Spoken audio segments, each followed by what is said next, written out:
Hey everybody, this is Zikarita Shipmate from Tumblr. It is late Tuesday evening, and as usual, I am here to do my video log for Once Upon a Time Season 3. Since it is Tuesday, I know that everybody on the West Coast has seen it, everybody in other countries has seen it, or has had the opportunity to download a link, but as usual, I will when I post this to YouTube and Tumblr, I will make sure to write in there to type in that this is not a spoiler-free zone. So if you do not want to watch this, just scroll on by, and you don't have to. So without further ado, Once Upon a Time Season 3, Episode 3, Quite a Common Fairy. Okay, I have to say, I've been hearing some mixed reviews about this episode. Some people have said that they think that it was one of the weaker ones, and others have said that they quite enjoyed it. I thought that it was very good, and addressed some things that needed to be brought up. I'm not really keen on flashback stuff that much, unless it's really well done, because a lot of the flashbacks is when you get into like the CG, and the Neverland stuff fortunately has been good, but Regina's flashbacks, the story was good, the CG was crap. I'm sorry, I just gotta say.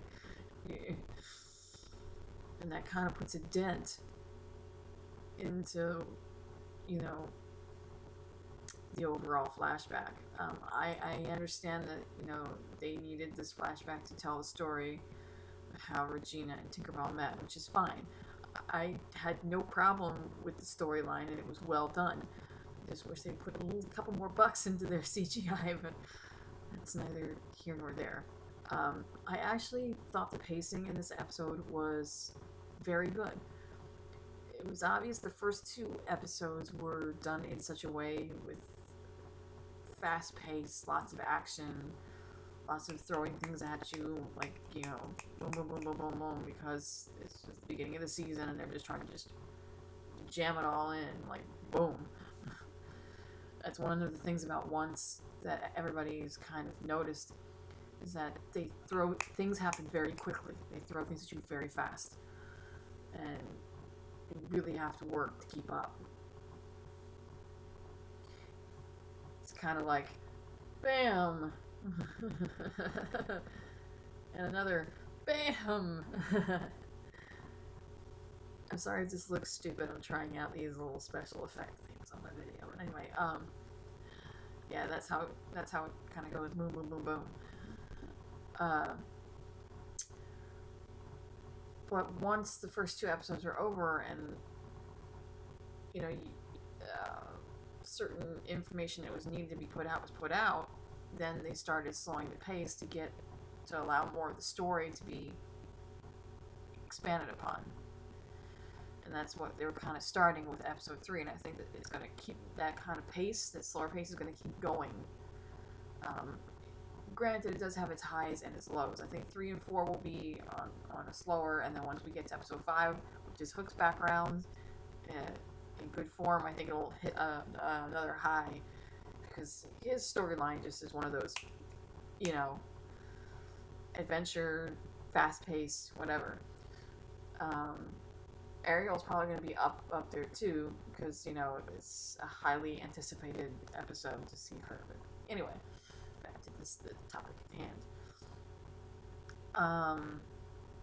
Yeah, so we pick up right where episode 2 left off, still in Neverland, trekking through the dark jungle to get to Pan's hideout, to where his crew is, with Henry.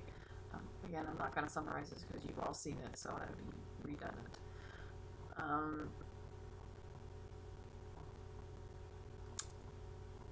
They wind up not getting lost. They wind up losing track of the camp, even though they have a map, because Pan is one step ahead of them, and he's been moving the camp before they even have before they're even halfway to where the X is.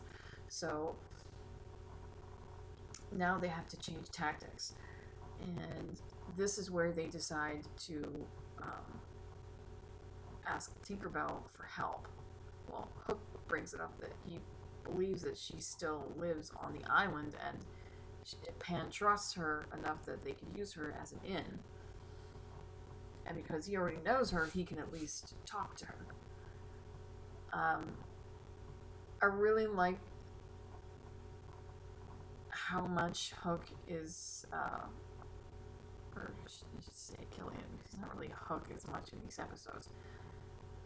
He's going out of his way to do whatever he can to help Emma and her family, and it's not solely for a selfish purpose. Everyone seems to think, oh, he's just doing this because he wants to get in her pants. Yes, it could have said to be true that him being nice to Charming and Snow was because he's trying to get on their good side because he likes her. But that it's not about that anymore.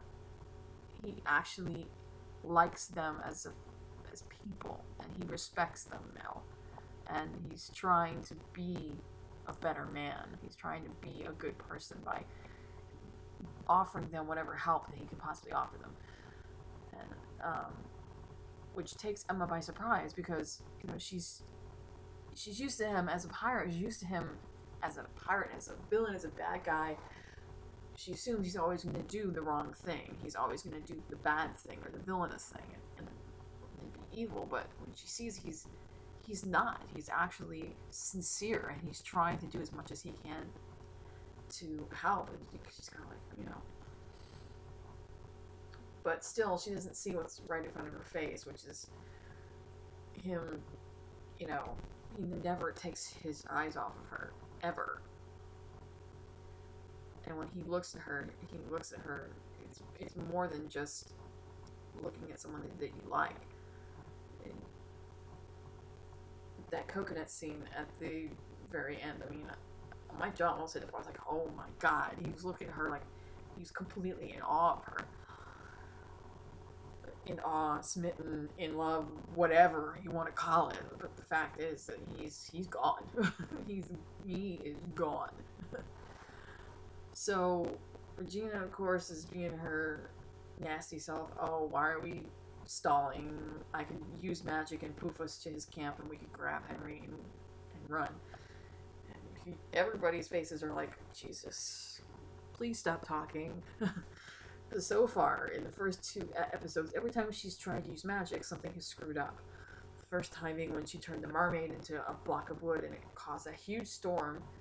Well, their emotions and that caused that huge tidal wave to come and almost kill them. And then in episode 2, she casts a locator spell on the map trying to find Pan, and they do find Pan, and she leads them right into an ambush. So right now, they are having none of Regina's shit. Even Hook's like, Lord, give me strength to make this bitch shut up. Apparently, Regina just can't stand not using magic. She's so used to it that if she can't use it, to her, I understand her desperation to find her son. I get that. That is not in question. But she has to understand that in order to do that, because she's in Neverland, you can't always use magic. And it's absolutely true what Hook said, that Pan knows enough about magic and enough about his enemies that he's already erected wards and traps against magic. So if she tries to use that to get in his camp, she will likely get them all killed. And the last thing that any of them wants is to be dead. She has got to learn to figure out some way to not use magic. I understand she's not that great with swords and knives and stuff like that, but it can't always be about magic. I don't want to say she's obsessed with it. It's because it's all she knows. Honestly. It's her solution for everything because it's literally all she knows. It's what she was taught, and it's her skill. And she's that desperate to find Henry that she's willing to resort to just about anything. But Hook is quick to defend Emma, saying, she didn't get us lost. He's moving the camp. Let's go find Tinkerbell. And even though Regina has reservations for obvious reasons, they decide to go and do that anyway, which leads into the conversation that we all know about, where Regina goes to Emma and says, why don't we pool our resources, use a little bit of magic for both of us, and we can make this happen. She's like, weren't you just listening? Working with strength. Were you not just listening? No freaking magic, Regina.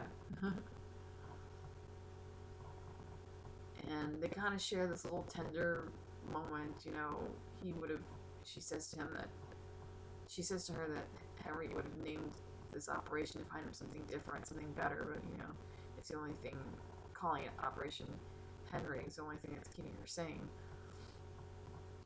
But she does still come off as snappy when she says to Emma, the only reason you're agreeing to this plan is because you was thought of by your boyfriend.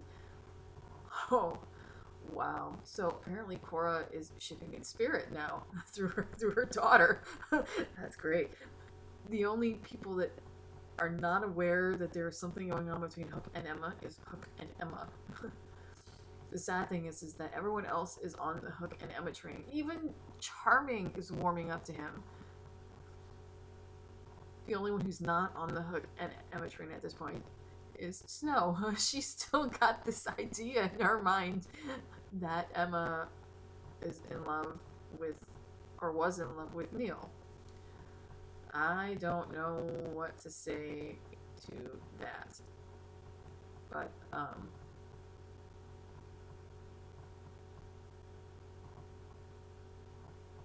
maybe something like this.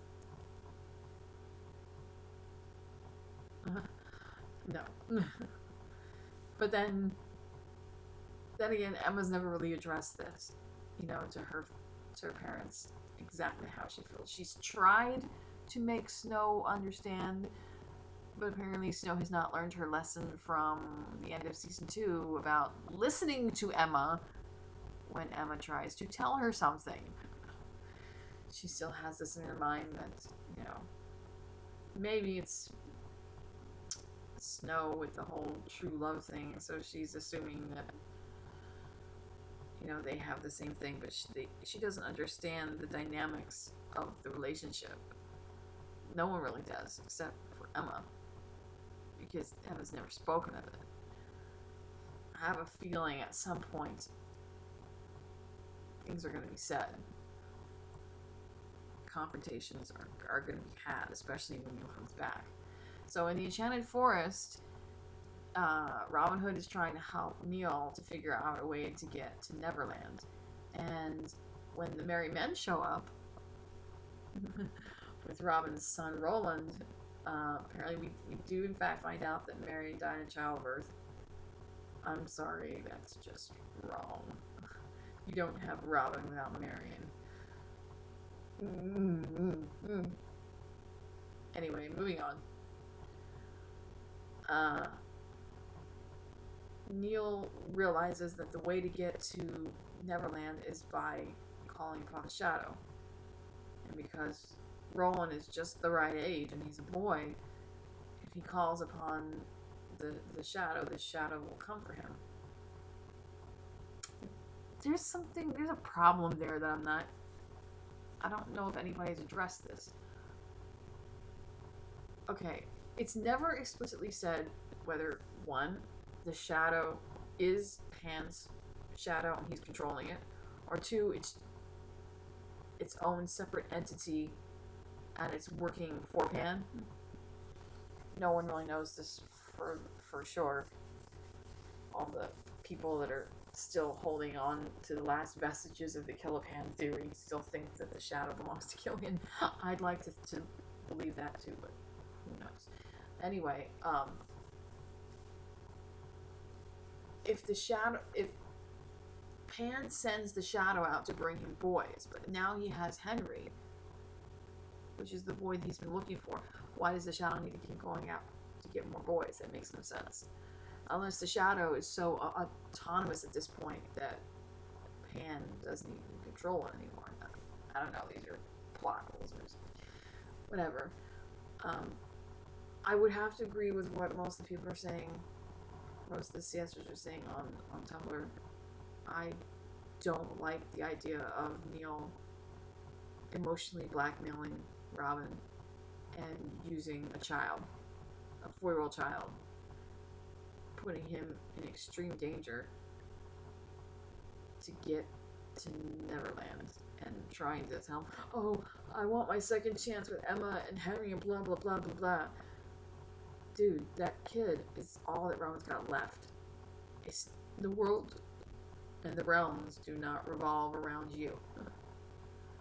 I'm sure there are other ways. Really? Seriously? You're gonna put a toddler, his life on the line?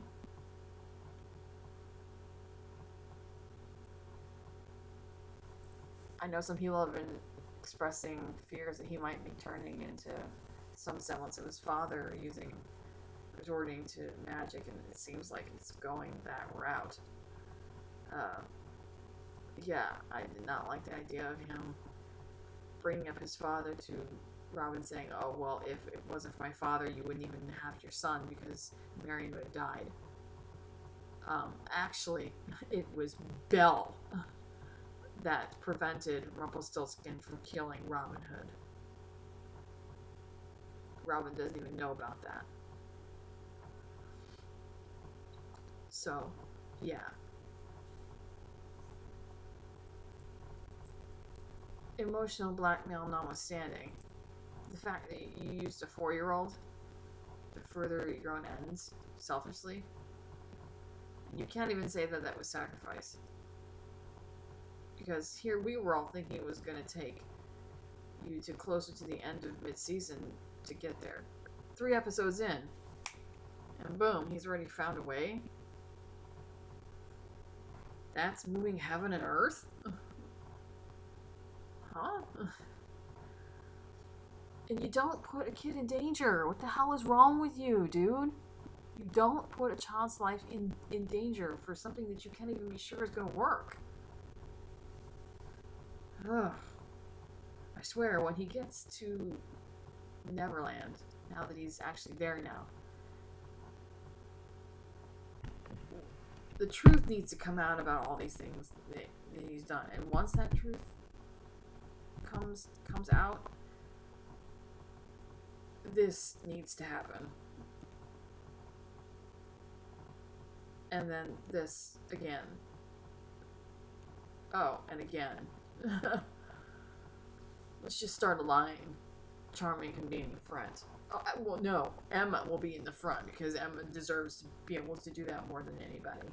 Charming be behind her, and then Hook, because once Hook hears what the hell Neil's done, his idealized version of that little boy Bellfire is going to go down the crapper.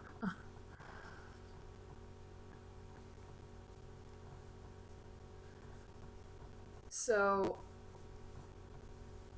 yeah, back to Regina and Emma. A line about Hook being her boyfriend. Cute.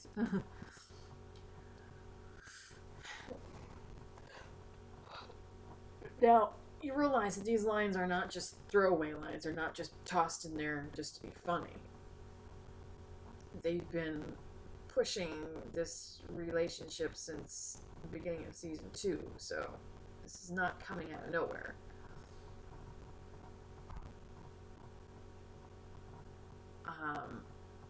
So in the flashbacks, we get the details about how Regina and Tinkerbell met. So this kind of takes place not too long after she's married Snow's father.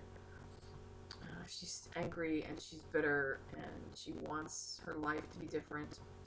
It hasn't been so long since Daniel died, so her heart is quite broken. and she wants a different life. She doesn't want to be married to Leopold anymore. She wants real love. But more than that, she wants Snow dead. Her head on a plate. Tinkerbell is in a position where she's a fairy and she loves being a fairy, but she doesn't like the rules that go along with it. I don't know if it's because she's innocent or she has this idealized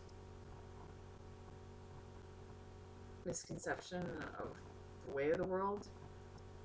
But she doesn't realize what she's getting herself into when she befriends,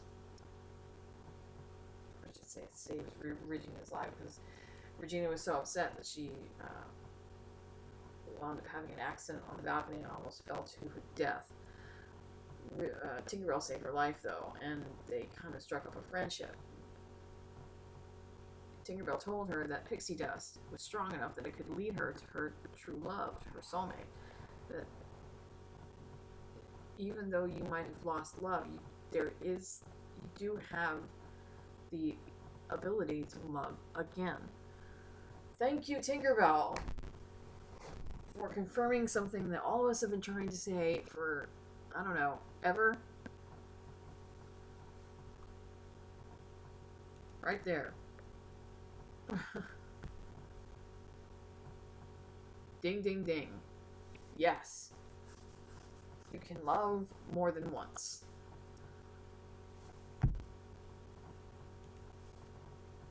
Wow. Everyone seems to think, a lot of the fans seem to think on this show that true love is a one-time only deal. Wham, bam, thank you, ma'am. And now there are some cases. There are some cases where that true love is so strong that if one of the people were to die, then yes, it would be devastating. And I think for Snow and Charming, theirs is that very rare exception.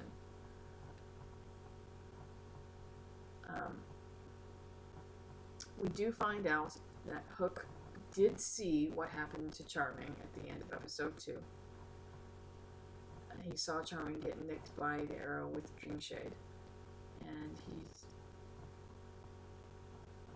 expressed that Charming really does need to tell Emma and Snow what's going on because there is no cure.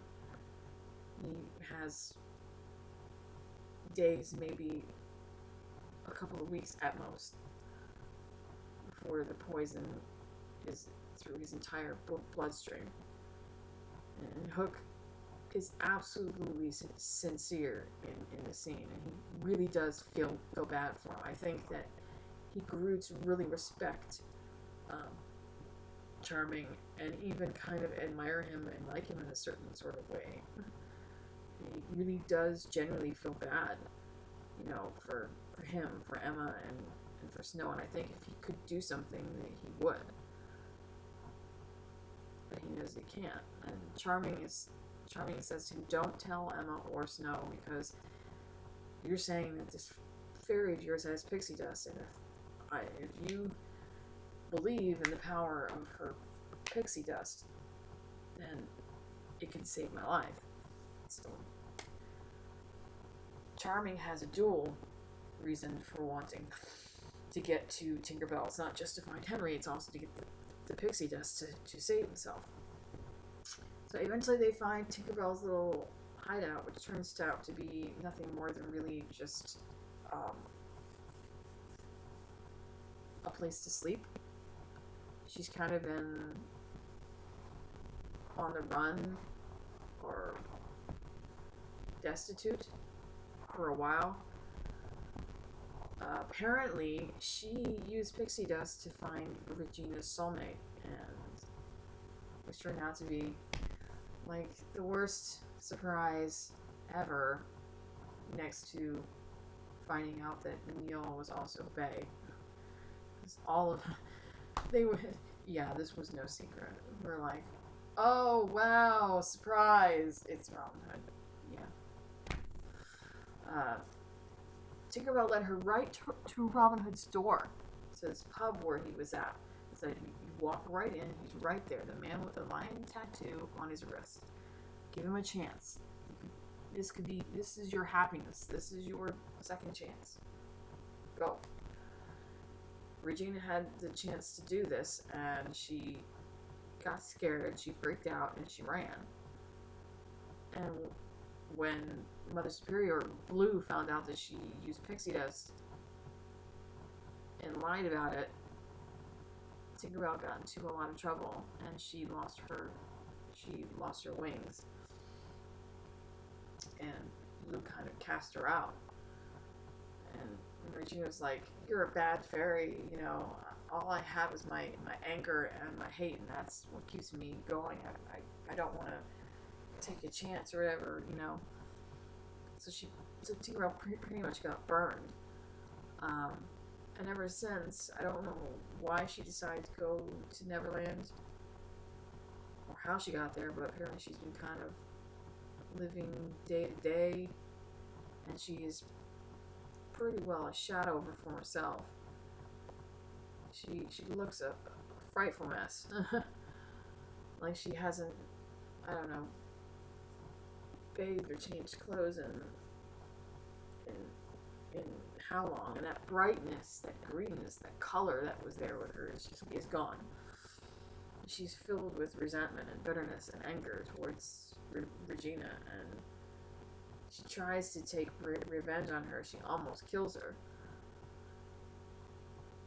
What fascinated me was that this particular scene, Regina rips out her own heart, which confirms it is black. Not completely black, but mostly black. And she hands it over to her and says, "Look, if you want to kill me, here, do it. Crush it. Go ahead. All I want is to find my son. That's it." And they have a little discussion right there for the first time in probably, I don't know, ever, where Regina actually is sincere and admits that she did wrong, you know, that she screwed up.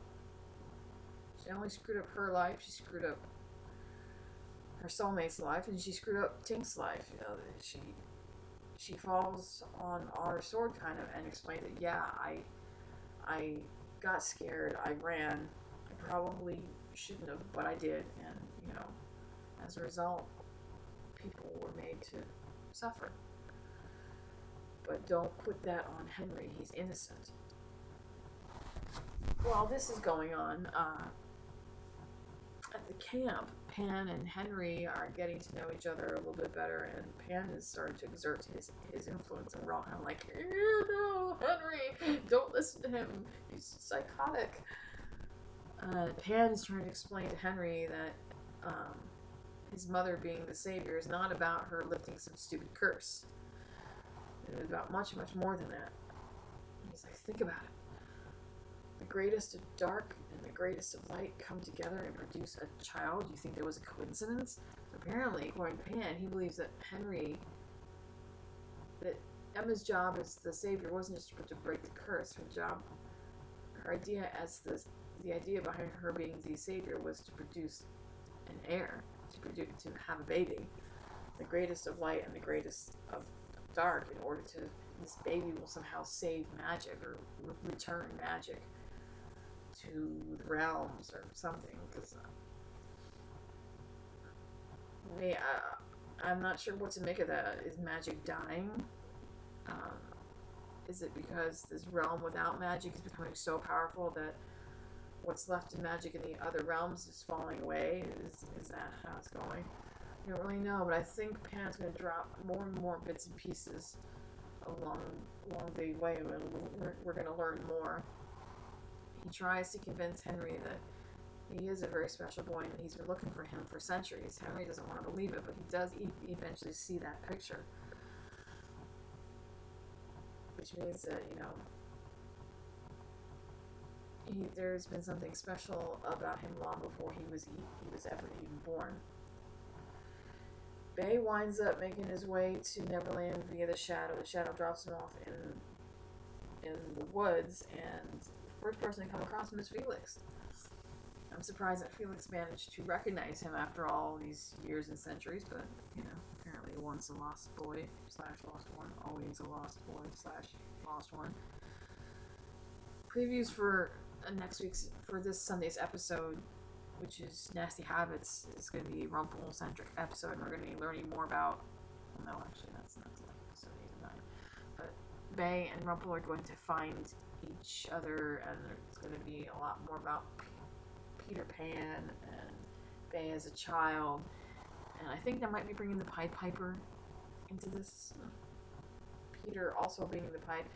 Once Upon a Time has this thing where they tend to combine stories together and make one character be two different things, and it looks like Peter Pan is also going to be the Pied Piper, because in all of the Peter Pan stories he has this flute that he carries with him, and apparently, at least for Once Upon a Time anyway, they're making that the magical Pied Piper's flute that attracts children.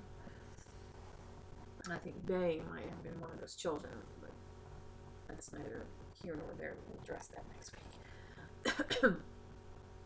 So, Snow, Charming, Hook, and Emma make it to Tinkerbell's hideout. She's not there. There's no pixie dust, and you can see the look on Charming's face. It just drops because he knows that's it. Without pixie dust, without Tinkerbell, he stands no chance. He's gonna die.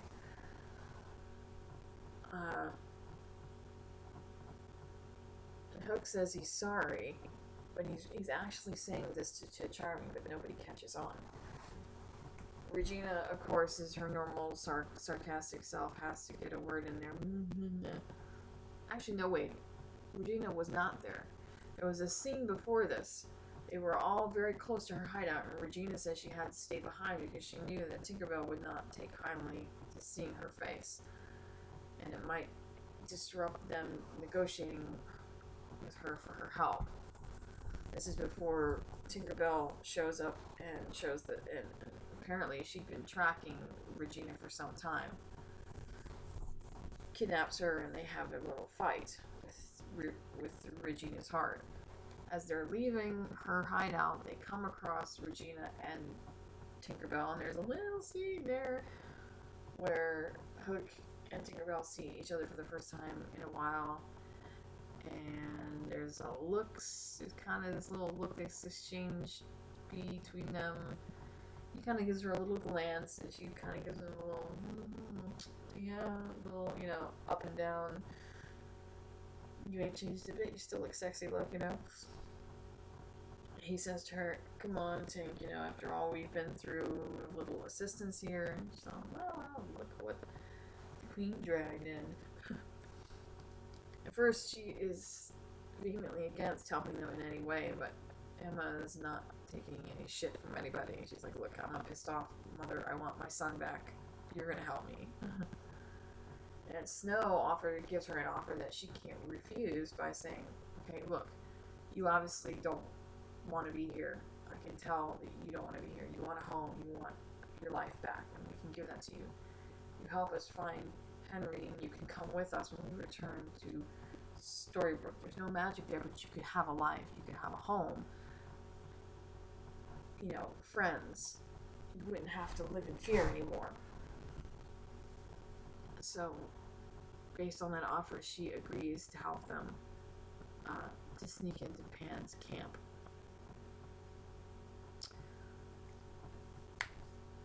So, Regina, true love is Robin Hood, but she shitted that out away by being too afraid.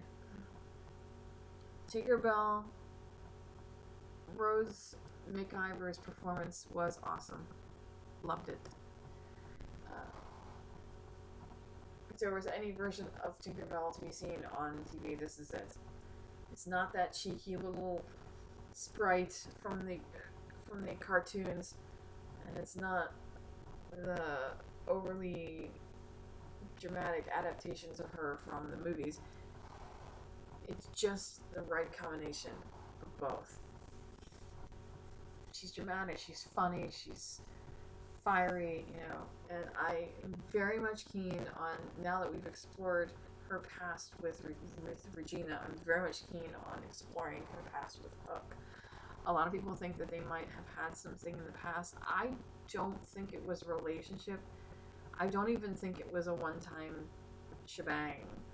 I could be wrong. Maybe it was. Maybe it was a wham bam thank you ma'am. But I can't see Tinkerbell being that type of person.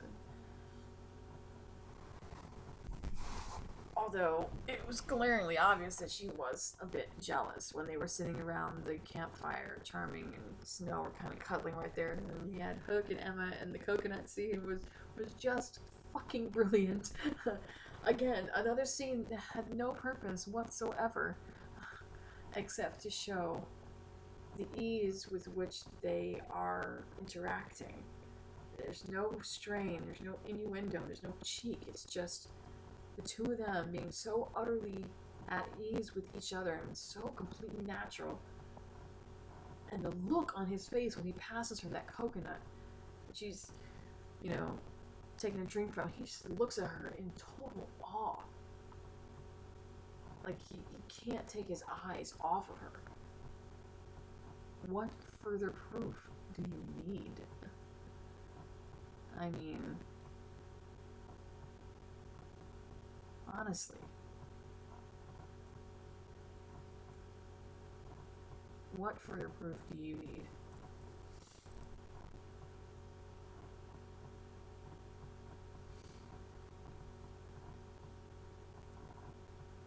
That man is so smitten. It is ridiculous.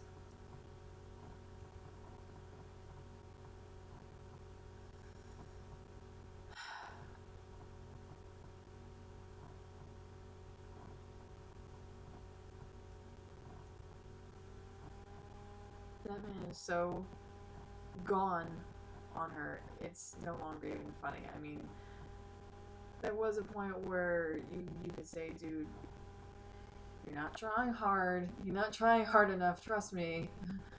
Now it's like, you're not even trying at all. I don't think he cares about hiding anything, and it's not about, like I said, it's not about innuendo anymore. It's not about imposing himself on her anymore. He's completely sincere and that he wants to do whatever he can to help her. And I just think that it's very it's romantic in a sort of way, and he realizes now that he's not going to be able to just walk right in and take whatever he wants from her. Like Eddie and Adam have been saying, he has been working his ass off. You know, literally working his ass off. She has made him work extra hard to scale those walls into her heart. And it's not going to stop anytime soon.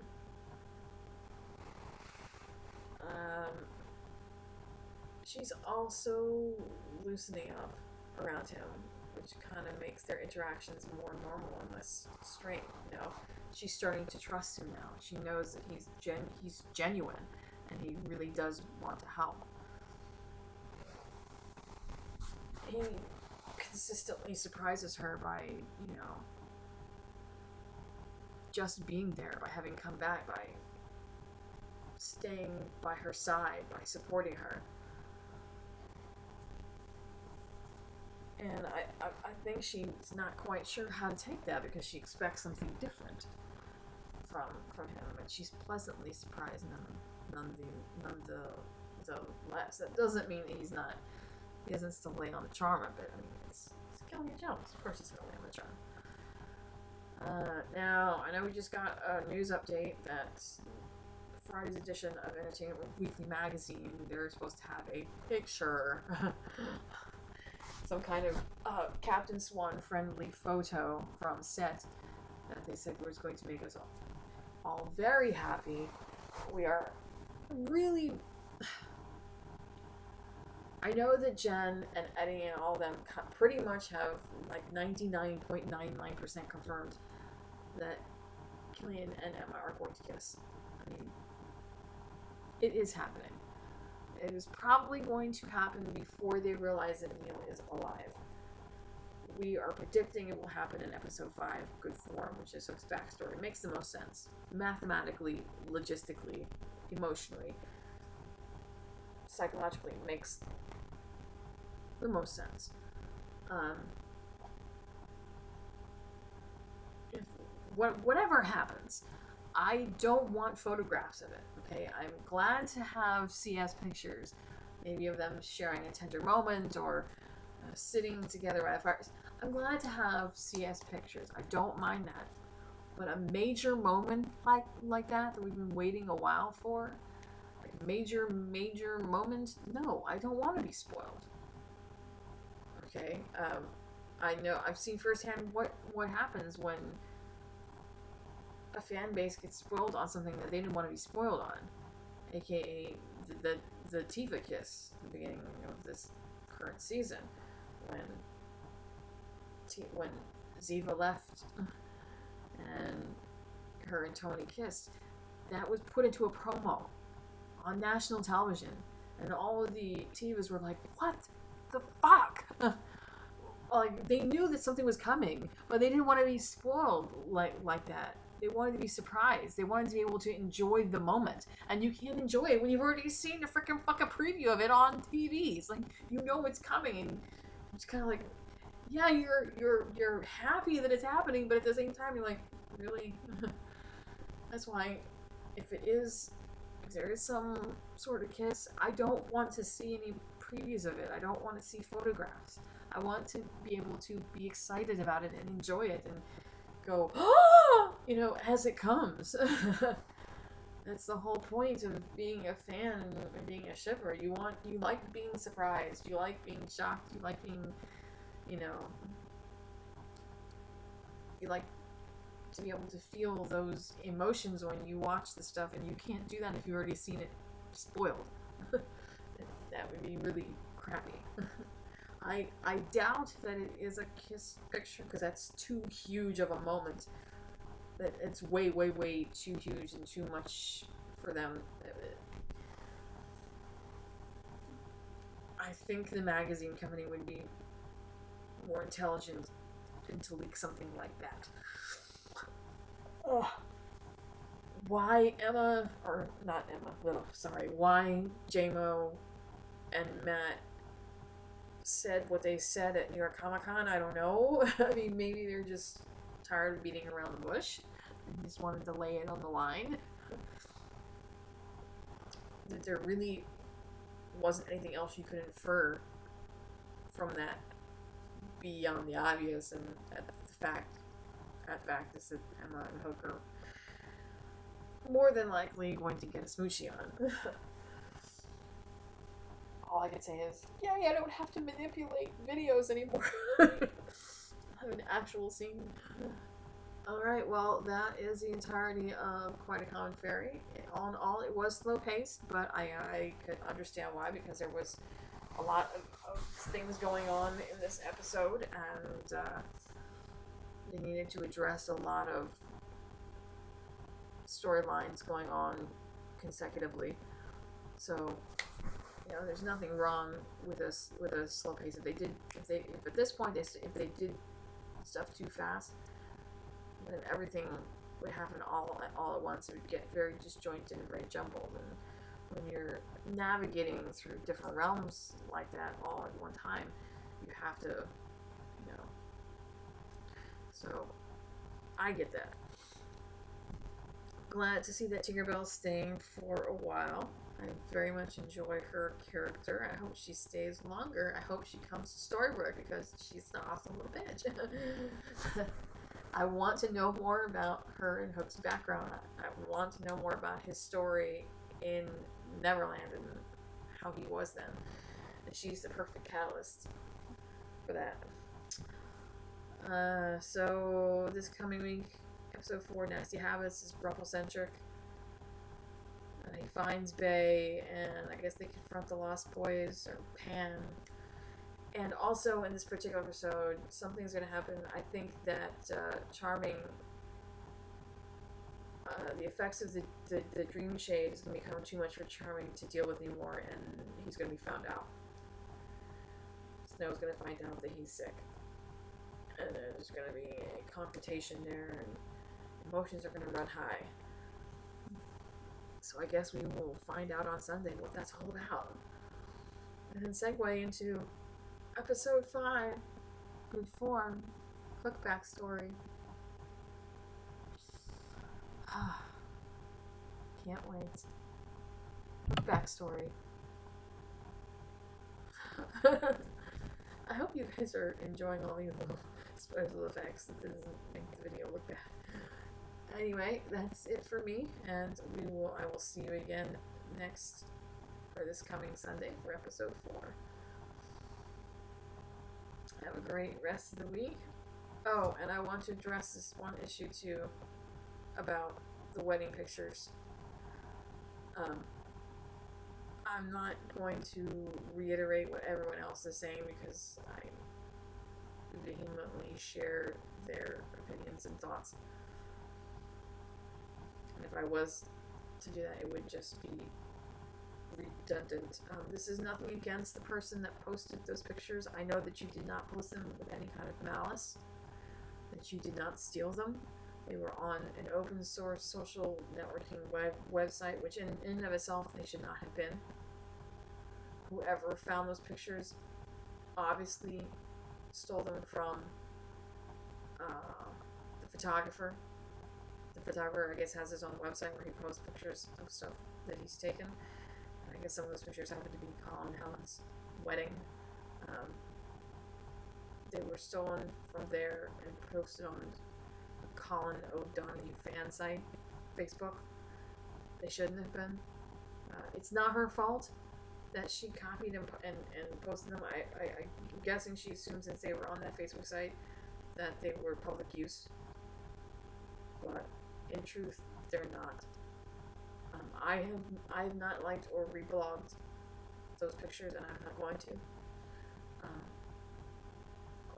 Like everyone else has been saying, there's a line that I just don't cross when it comes to famous people. It's one thing to reblog photos of behind the scenes Comic-Cons and special appearances and stuff like that, because that's part of their job.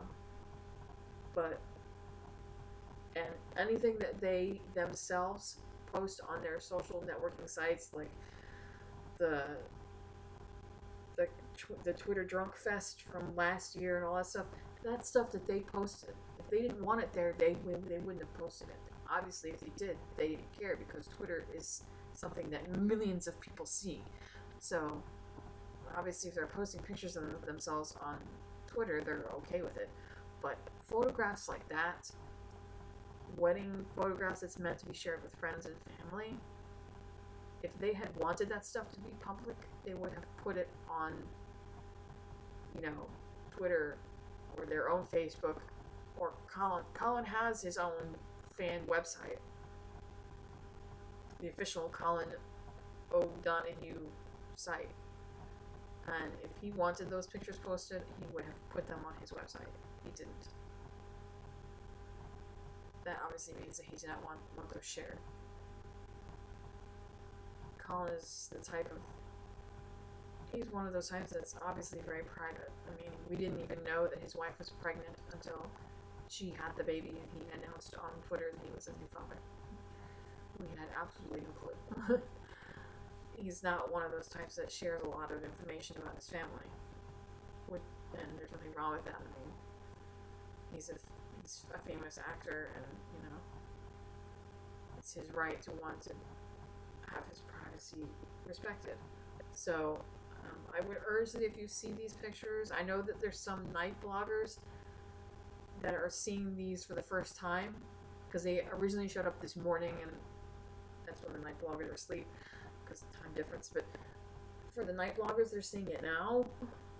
If you do see it, please don't reblog it or repost or anything, or like, or whatever. Don't even save as to put it onto your computer. I'm not telling you what to do. I'm suggesting please don't do that, because it's a violation of Colin and Helen's privacy. There's a line that you just don't cross, and I'm not, like I said, I'm not calling out the person that originally posted the pictures to Tumblr. I know that They did not do this with any malice in their heart whatsoever. It's just someone who wanted to share a picture of an actor that they like. And that's fine. But you kind of have to think about what you do before you do it. Take a minute, step back and go, is this something that I really want to do? Is this the right thing? Or is this a little too intrusive? It was like, there was a picture that was circulating around Tumblr some months ago that somebody copied and pasted from his brother's Instagram. It was a picture that Alan had taken of Colin and Helen in some restaurant or something. It was a fairly intimate little pose in a darkly lit restaurant or club or something. That was from his brother's Instagram. I don't think that his brother would have wanted those pictures shared, or that Colin would have wanted those shared. It was obviously a private moment between them. I mean, if he really wanted it, like I said, he would have put it on some much bigger social media sites. So, really, just think twice before you post. Have a care about this man's privacy, about any famous persons or non-famous persons. It doesn't just apply to celebrities. It applies to everybody. You can't just make it for famous people, because that's not fair. Tumblr is not just for famous people. Tumblr is for everybody. So, think about it, Have a care. If you wouldn't want someone to post something private of yours, then don't post something private of somebody else's. It's as simple as that. It's like doing to others as you have them doing to you. Golden rule. That's enough that I want to say about that. I don't think there's anything else to really say. Hopefully we won't die on Friday when that picture comes out. And I will see you guys on Sunday. Well, Monday morning, afternoon, whatever. The only reason I don't get to post I usually would like to do this on Monday evening. This gives fans enough time to have, on the West Coast and in other countries, to have seen it. But I have a college course on Monday night, and I don't get back till kind of late. So that's the only reason why sometimes I have to wait till Tuesday to do this. But anyway, see you guys next week for video log for episode 4.